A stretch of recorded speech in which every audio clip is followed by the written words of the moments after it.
بسم اللہ الرحمن الرحیم۔ السلام علیکم ناظرین۔ سوال جو ہے وہ اب یہ نہیں ہے کہ کون اچھا ہے اور کون برا، بلکہ سوال یہ ہے کہ وہ لوگ کہ جن کے ادارے کی بطور ادارہ حرمت، ان کی عزت اور جو ان کے ساتھ عوام کی محبت ہے وہ آج تک قائم ہے۔ آپ نے 65 کی جنگ میں دیکھا تھا، 71 کی جنگ میں دیکھا تھا، اور آپ نے یہ دیکھا تھا کہ عوام جو ہیں وہ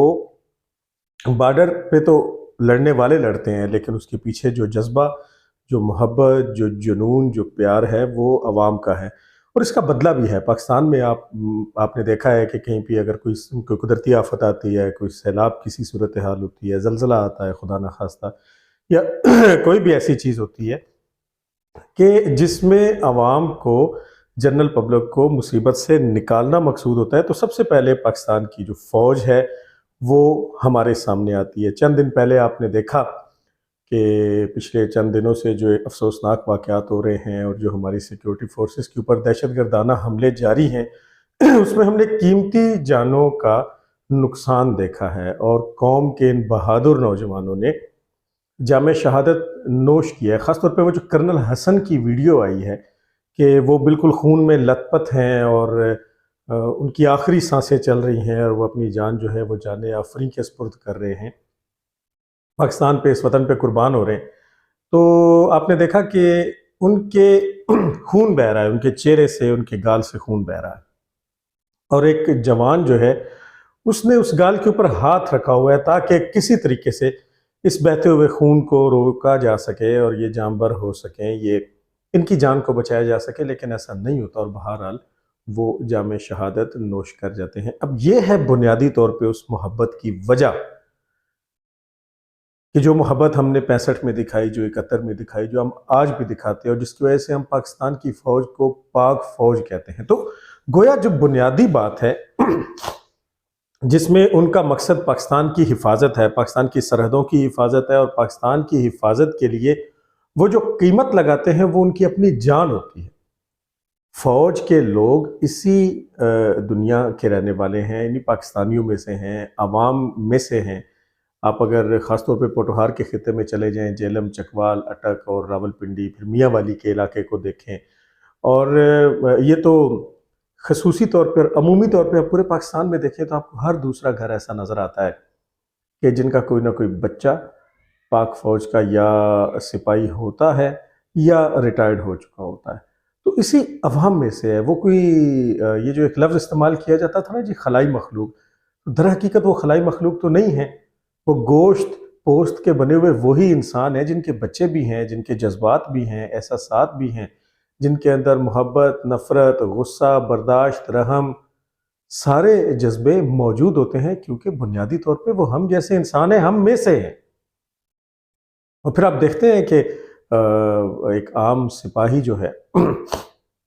وہ جب ریٹائر ہوتا ہے، وہ صوبیدار یا صوبیدار میجر یا آرڈنری کیپٹن کے رینک تک ریٹائر ہوتا ہے، تو حقیقت یہ ہے، بڑا کڑوا سچ میں آپ کو بتانے لگا ہوں، کہ ساری زندگی پاکستان آرمی میں سرو کرنے کے بعد پھر جو کچھ ریٹائرمنٹ پہ اس کو ملتا ہے آج کے دور میں، وہ اس سے ایک 5 مرلے کا گھر کسی اچھے شہر کی کسی اچھی جگہ پہ نہیں بنا سکتا۔ وہ اپنا پیٹ کاٹ کے اپنے بچوں کو پڑھاتے ہیں، اور پھر انہیں یا تو فوج میں ہی شامل کرتے ہیں یا انہیں اچھے شہری، نسبتاً اچھے شہری اس لیے بناتے ہیں کیونکہ کینٹونمنٹس کے ماحول اور سول کے ماحول میں بہرحال تربیت کا بڑا بنیادی فرق ہے۔ وہاں کے سکولز میں، وہاں کے کالجز میں، اور وہاں کے جنرل ایٹماسفیئر میں آپ کو اس طرح کے لفنگا پن جو گلی محلے کا ہوتا ہے وہ نظر نہیں آتا۔ تو ایک تو ہمارے ہاں جو فوج کا تعارف ہے، جو فوج کا چہرہ ہے، وہ یہ ہے جو بڑا شفاف ہے، جو بڑا خوبصورت ہے، جو بڑا چمکتا دمکتا ہے، جس کے ذریعے ہمیں تحفظ کا احساس ہوتا ہے۔ آپ نے وہ سلوگن دیکھا ہوگا پاکستان ایئر فورس کا کہ slip tight, Pakistan air force is awake, آپ چین سے سوئیں، آپ کی جو پاکستان ایئر فورس ہے وہ جاگ رہی ہے، اور حقیقت میں ایسا ہے۔ حال ہی میں آپ نے دیکھا کہ حال ہی میں ہم جس بات پہ بھارتیوں کو شرمندہ کرتے ہیں اور ان کو لعن طعن کرتے ہیں، وہ ابھینندن کا واقعہ تھا۔ تو وہ جو جہاز گرائے گئے تھے اس میں پاکستان ایئر فورس تھی، اور پھر فوج، بہرحال فوج، آج فوج نہ ہونے کی وجہ سے ہم دیکھ رہے ہیں کہ غزہ کے اندر اسی امت مسلمہ کے ساتھ کیا ہو رہا ہے. اگر ہمارے ساتھ نہیں ہو رہا تو اس کا مطلب یہ ہے کہ ہمارے لیے sleep tight and Pakistan security forces are awake, اس میں کوئی شک نہیں. تو ایک طرف ہمیں وہ ویڈیو نظر آئی جس میں ایک کرنل حسن کے چہرے کا بہتا ہوا خون انہیں شہادت کے رتبے پر فائز کر گیا، لیکن دوسری جانب اگر ہم حقیقت سے آنکھیں نہ چرائیں اور بالکل اس کو ایمانداری سے دیکھیں تو ہمیں پھر بی جی نظر آتا ہے، بریگیڈیئر غفار، جو کہ جنرل فیض کے ساتھ تھا. اور کل جو کچھ سپریم کورٹ میں ہوا اور جو ٹاپ سٹی والوں کی جانب سے جو درخواست ہے اس کے ساتھ پھر عدالت نے کیا کیا وہ میں آگے چل کے آپ کو بتاتا ہوں، لیکن اس کے جو مندرجات ہیں وہ بڑے چشم کشا ہیں. انہوں نے یہ لکھا کہ ہمارے 8 یا 9 سال کے بچے کو زمین پہ گرا کے یہ جو جنرل فیض حمید کے ساتھی بریگیڈیئر غفار عرف بی جی نے بوٹوں سمیت اپنا پیر اس 8-9 سال کے بچے کے گال پہ رکھا. اب ایک طرف وہ کرنل حسن کا گال ہے جو پھٹ گیا ہے، جس سے خون نکل رہا ہے اور وہ دھرتی ماں پہ قربان ہو رہا ہے، اور دوسری جانب کچھ کالی بھیڑیں ہیں، کچھ بلیک شیپس ہیں. انہوں نے وہ رکھا، بریگیڈیئر غفار نے وہ اپنا بوٹ اس بچے کے گال پہ رکھا اور اس کے ہاتھ سے کھلونا تک چھین لیا. پھر آگے میں اب اس کی ڈیٹیل میں نہیں جانا چاہتا. اپنے دائیں بائیں سے اپنے کل سارا دن چونکہ میڈیا کا موضوع یہی رہا ہے تو آپ کو پتہ چل چکا ہے کہ ٹاپ سٹی والوں نے ایک درخواست جو ہے وہ دائر کی ہے، اور اس میں انہوں نے باقاعدہ نام لے کے D G I S I اس وقت کے لیفٹیننٹ جنرل فیض حمید کو اور ان کے کچھ ساتھیوں کو، کچھ بریگیڈیئرز کو نامزد کیا ہے، جس میں کئی 100 تولے سونے کی بات کی گئی ہے کہ انہوں نے لوٹ لیا اور ہمارے خاندان کو قید بھی رکھا، حبس بیجا میں رکھا، ان کو یرغمال بنائے رکھا، ہمارے گھر کا مال و متاع جو ہے وہ انہوں نے چوری کر لیا، ڈکیتی کی اس کے مندرجات کے مطابق. اور پھر فائنلی یہ کہ فیض حمید صاحب اور اس کا جو بھائی ہے سردار نجف حمید پٹواری جو تھا، تو یہ دونوں مل کے انہوں نے مبینہ طور پہ جو ٹاپ سٹی ہے ان کے مالکان کے اوپر یہ بھی پریشر ڈالا کہ آپ اپنے ٹاپ سٹی، یعنی جو آپ کی پوری ہاؤسنگ سکیم ہے جو اسلام آباد سے لاہور جو موٹر وے جاری ہے اس کے ٹول پلازا کے ساتھ اور ایئرپورٹ کے درمیان واقع ہے، کہ اس کی ملکیت بھی فیض حمید اور نجف حمید کو، یعنی ان لطیف آل والے خاندان کو دے. اب عدالت نے اب یہ تو وہ دوسرا چہرہ ہے، یہ کالی بھیڑیں ہیں، لیکن ان کالی بھیڑوں کی بنیاد پہ وہ نشان حیدر پانے والے اور وہ گمنام سپاہی کہ جنہوں نے اپنی جانیں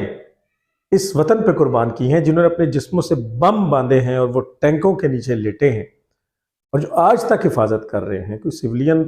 سویلین بالکل سویلین کے اوپر حملے ہوتے ہیں، سویلین شہادتیں بھی پاتے ہیں، لیکن بہرحال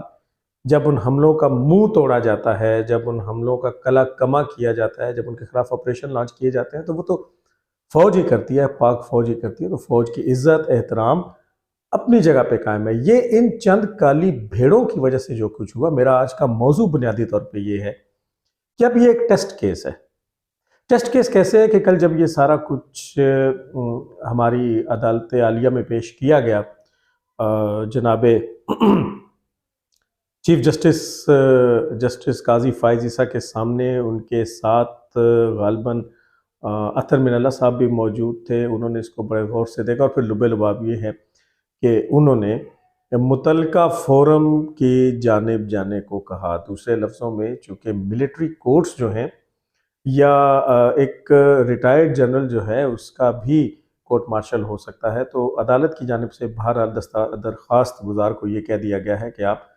فوج ہی کے متعلقہ جو ڈپارٹمنٹس ہیں ان سے رابطہ کریں تاکہ وہاں پہ آپ کی باقاعدہ داد رسی کی جائے. دوسری جانب ایک بڑی عام خبر یہ بھی آئی ہے کہ شہداء جو ہیں، شہدائے پاکستان جو ہیں، جو آرمی کے، ایئر فورس وغیرہ وغیرہ جو سیکیورٹی فورسز کے شہداء ہیں، ان کی فیملیز نے پریس کانفرنس کی اور انہوں نے اس بات کا مطالبہ کیا کہ ملٹری کورٹس کو بحال کیا جائے. اب پس منظر یہ ہے کہ دنیا کے 47 یا 49 ملکوں میں ملٹری کورٹس قائم ہیں اور وہ اپنا کام کر رہی ہیں، اور اس میں خاص طور پہ جو قابل ذکر ہیں ہمارے پڑوس میں بھارت میں ہیں. ایران میں ہیں، عراق میں ہیں، امریکہ میں ہیں، کینیڈا میں ہیں، سعودی عربیہ میں، جو بڑے ممالک کے جن کی مثالیں ہم دیتے ہیں وہاں پہ ملٹری کورٹس ہیں، سولین مقدمات، ان سولین مقدمات پہ جن کا تعلق فوج کے ساتھ ہو، یعنی کہ اگر کسی نے فوج کے اوپر حملہ کیا یا اپنی لائن کراس کی، جیسے 9 مئی کو جو کچھ تحریک انصاف والوں نے کیا تھا کہ انہوں نے کور کمانڈر کا گھر ہی جلا دیا تھا اور فوجی تنصیبات کو نشان، آپ کو معلوم ہے کہ 9 مئی کو اس ملک میں کیا تماشا ہوا تھا۔ تو اس طرح کی حرکات جو ہیں وہ ملٹری کورٹس کے زمرے میں آتی ہیں۔ تو پاکستان ہے جہاں ہر روز موم کی ناک کی طرح آپ قانون کو بدل دیتے ہیں۔ تو شہدائے پاکستان جو ہیں ان کے لواحقین نے اب یہ اندیا دیا ہے کہ منڈے کو، آنے والے پیر کے دن، وہ سپریم کورٹ میں باقاعدہ درد مندانہ اپیل کریں گے کہ بجائے اس کے کہ وہ لوگ جن کی وجہ سے ان کے گھر کے قیمتی چراغ گل ہوئے، ان کی روزی کے ذریعے بند ہوئے، جو لوگ جام شہادت نوش کر گئے، اگر ان کے یہ کیسز سیولین کورٹس میں چلیں گے تو سیولین کورٹس کا معیار آپ کو معلوم ہے، یہاں تو 50 سال تک نسل در نسل در نسل در نسل یہاں پہ کیسز چلتے رہتے ہیں اور اس کے فیصلے نہیں ہوتے۔ تو وہ اب یہ پٹیشن کرنے جا رہے ہیں کہ ملٹری کورٹس جو ہیں وہ بحال کی جائیں اور اس کے اوپر وہ جو فیصلہ دیا گیا تھا اس فیصلے کو کالعدم قرار دے دیا جائے۔ تو اگر یہ ہو جاتا ہے تو اب پھر آپ اس فیض حمید کے خلاف جو درخواست ہوئی ہے اس کو ذرا ذہن میں رکھیے۔ اب سوچنے کی بات یہ ہے کہ یہ جو واقعہ یہاں بیان کیا جاتا ہے وہ 2017 کا ہے، یعنی عمران خان کی حکومت بننے سے بھی پہلے کا، باجوہ ڈاکٹرائن کا، جو بنیادی طور پہ جنہوں نے عمران خان کو گود لے لیا تھا، نواز شریف کو چلتا کیا تھا اور پھر 18 میں کرسی وزیر اعظم پہ بٹھا دیا تھا، عنان حکومت عمران خان کے حوالے کر دی تھی۔ تو اگر سپریم کورٹ وہ فیصلہ دے دیتی ہے اور یہاں سے یہی درخواست گزار سپریم کورٹ کی ڈائریکشن کے مطابق متعلقہ فورم یعنی پاک فوج کے پاس چلے جاتے ہیں تو پھر یہ سب کچھ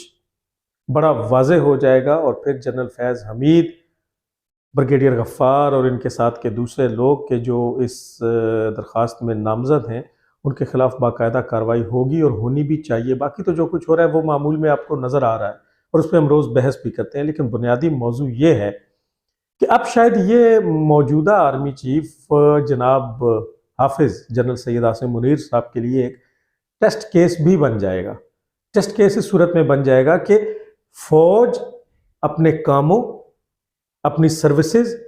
ملک کے تحفظ اور اپنی قربانیوں کی وجہ سے بڑی نیک نام تھی۔ کچھ تو پروپیگنڈا جو کہ پاکستان تحریک انصاف نے کیا، 5th جنریشن وار کے ذریعے کیا، اور جس میں باقاعدہ طور پہ یہ لوگ کہ جو پاک فوج کو کھا کے پاکستان اور پاک فوج کی بدنامی کا باعث بن رہے تھے، عاصم سلیم باجوہ سے لے کے یہ قمر جاوید باجوہ اور اس کے بعد آپ کے جنرل فیض حمید اور ان کی پوری ٹیم، تو ان لوگوں کی وجہ سے فوج کا نام بدنام ہوا، اس کے اوپر حرف آیا۔ لیکن بنیادی طور پہ آپ کی فوج وہی ہے جس کی وجہ سے اللہ تعالیٰ کے فضل و کرم کے بعد پاکستان کا وجود قائم ہے اور ہم چین کی نیند سوتے ہیں۔ ورنہ آپ دیکھیں کہ آپ کے دائیں بائیں کیا ہے، اس طرف بھارت ہے اور اس جانب آپ کے افغانستان ہے جو بھارت ہی کی دوسری شکل ہے۔ آپ نے دیکھا تو تھا اس دن پاکستان میں جو پاکستان کو شکست دی تھی افغانستان نے، تو اس کے بعد بھارتی کھلاڑیوں نے افغانیوں کے ساتھ مل کے جو ادھم وہاں مچایا تھا، تو اس سے آپ کی آنکھیں کھل جانی چاہیے، بلکہ بہت سو کی آنکھیں جو ہیں وہ کھل گئی ہیں۔ اور یہ بات تو ضمنی دوسری جانب چلی جائے گی اب جب کہ میکس ویل نے ان کو دھویا ہے، آسٹریلیا کی ٹیم نے افغانستان کو جس طریقے سے شکست سے دوچار کیا ہے، افغانیوں کی آنکھیں بھی کھل جانی چاہیے کہ اس میچ میں وہی بھارتی آسٹریلیا کے لیے تالیاں بجا رہے تھے اور ان کے ساتھ مل کے ناچ رہے تھے۔ تو بہرحال یہ افغانی جانے اور بھارتی جانے، ہماری بات کرنے کا مقصد تو یہ ہے کہ بھارت اور افغانستان کے درمیان میں ہم ہیں، ہمیں بیرونی اور اندرونی سازشوں کا سامنا ہے، اور اس کے بعد ہر دوسرے دن تو ہم قدرتی آفات کا شکار ہو جاتے ہیں، کبھی زلزلہ، کبھی سیلاب، کبھی کچھ۔ تو اس میں سب سے آگے جو بڑھتی ہے وہ آپ کی وہی پاک فوج بڑھتی ہے کہ جس کی پاکیزگی کی بنیاد پہ ہم اس سے محبت کرتے ہیں، جو اپنی جانیں دیتے ہیں، جو شہادتیں پیش کرتے ہیں۔ تو یہ جو کالی بھیڑیں چاند آئیں، جزیرے بنانے والے، یہ پاپا جونز کے پیزے بنانے والے، سی پیکس سے حرام کے پیسے کما کے اور پھر یہاں سے